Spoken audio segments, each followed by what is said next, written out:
야, 이거 좀 논란이 될 수도 있을 것 같죠? 최근에 이슈가 되고 있는 건데 이 V9의 해외 판매 가격이 공개됐거든요. 그런데 공교롭게도 국내 가격보다 낮습니다. 이것도 차별이다 뭐다 말이 많을 것 같은데 당연히 기본 사양이나 옵션 차이가 존재하고요. 여기서 중요한 건 시작 가격이라고 보거든요. 왜냐면 이 V9의 국내 판매량이 괜찮다면 모르겠습니다. 그런데 전기차 판매량 부진과 관련된 주제에서 항상 언급되고 있는 차잖아요. 즉 해외 판매 가격이 이렇게 책정된 이유가 분명 있을 거고, 이게 또 한국에서 팔리는 전기차들한테도 영향을 줄 수밖에 없어서 관련 내용을 쉽고 빠르게 정리해 드리겠습니다. 자동차 세차용품은 N건구, 세차 쇼핑 왕국은 N건구. 야, 너도 필요해? 녹색창에 N건구 검색해. 세차용품은 N건구. 세차용품은 N건구.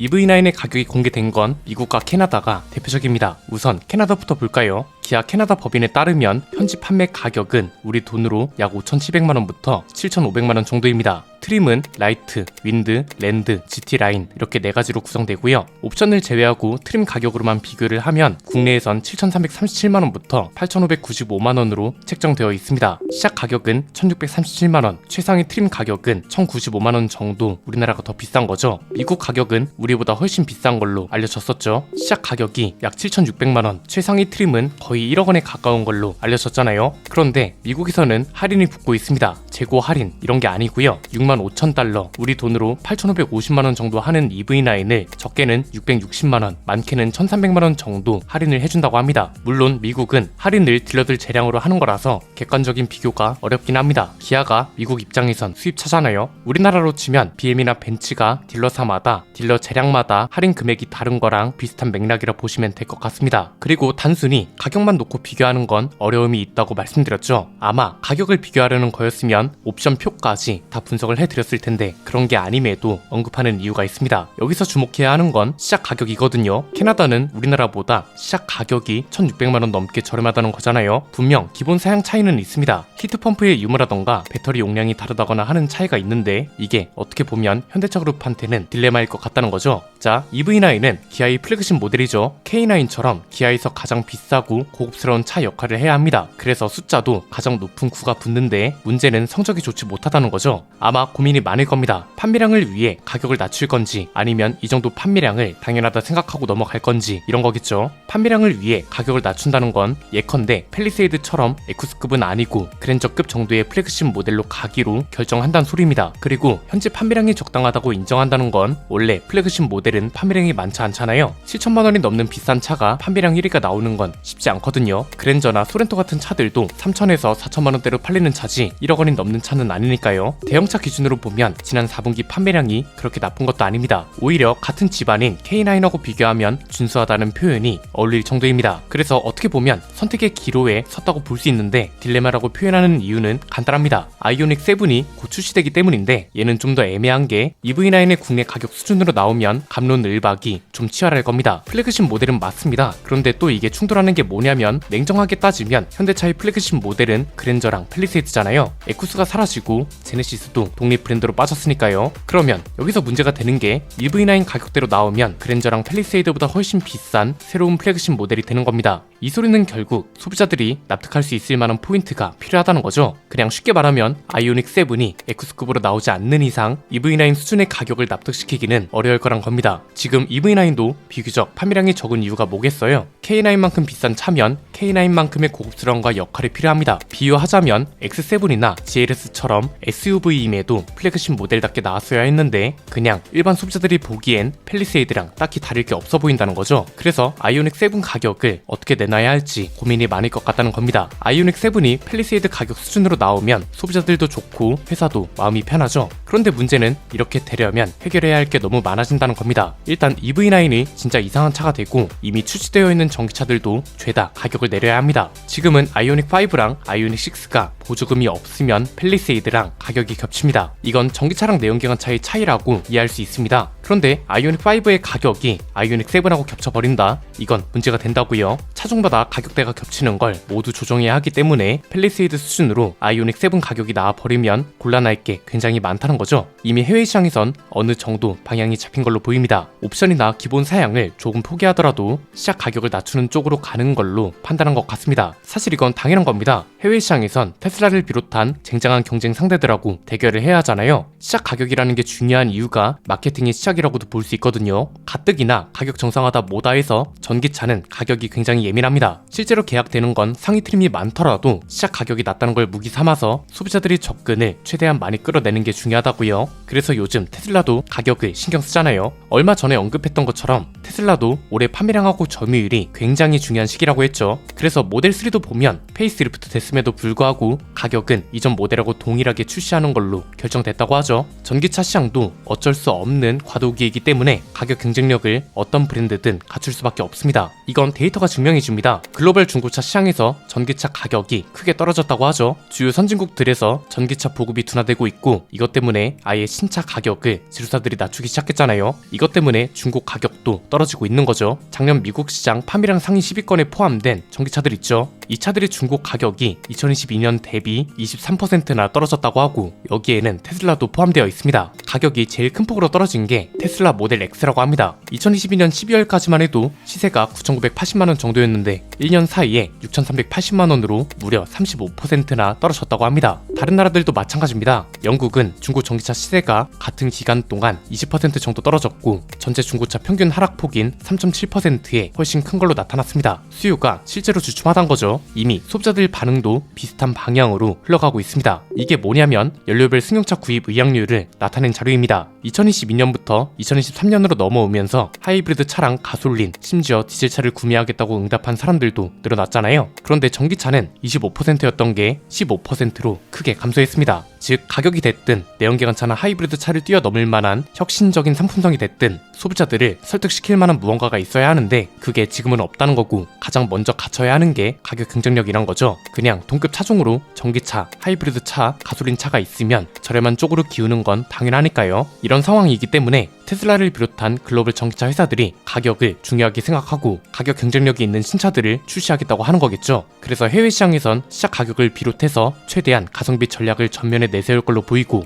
EV9뿐만 아니라 아이오닉 7을 비롯한 다른 신차들도 비슷한 방향으로 갈 걸로 보입니다. 자, 여기서 중요한 건 한국 시장이겠죠. 그럼 우리나라에서는 시장 가격과 전략이 어떻게 흘러갈 거냐가 관건인데 저는 개인적으로 그렇게 긍정적으로 전망하진 않습니다. 가격이나 바람이 다른 나라에 비해서 빠르지 않을 것 같다고 해야 할까요? 이건 그냥 우리나라 시장 특성을 이해하면 됩니다. 기본적으로 우리나라 자동차 시장은 전기차 비중이 크지 않습니다. 2022년에 불었던 전기차 열풍이 지금까지 이어졌다면 모르겠지만 작년에 이 열풍이 확실하게 식었잖아요. 전기차 비중이 늘어나지 않는 건 아닌데 늘어나는 속도도 주춤한 게 사실이고요. 가장 많이 팔리는 것도 아니기 때문에 기업 입장에선 가격 조정을 좀 더 여유롭게 해도 된다는 거죠. 수입차 브랜드가 우리나라 전기차 시장에서 강세를 보이는 것도 아니고 그렇다고 국산차 브랜드가 전기차를 미친듯이 많이 파는 것도 아니니까요. 있어봤자 테슬라 말고는 딱히 두드러지는 브랜드가 없잖아요. 오히려 현대기아차 입장에선 팰리세이드 하이브리드 모델의 경쟁력을 갖추고 얘를 많이 파는 게 훨씬 마음이 편할 겁니다. 그래서 다소 아쉬울 순 있지만 우리나라는 전기차 가격 정상화 속도가 눈에 띄게 빠르지는 않을 걸로 보입니다. 가격 정상화가 진행이 안 된다는 게 아닙니다. 비교적 빠르지 않을 거라는 것 뿐입니다. 하이브리드 차가 워낙 잘 팔리고 있어서 이쪽은 향후 몇 년 동안은 당연히 경쟁이 치열할 거고 오히려 가격과 관련된 이슈도 아이오닉 7보다 팰리세이드 하이브리드가 더 두드러질 수 있습니다. 이게 마냥 나쁜 것 같진 않습니다. 어차피 전기차가 많이 늘어도 인프라가 문제라면서요.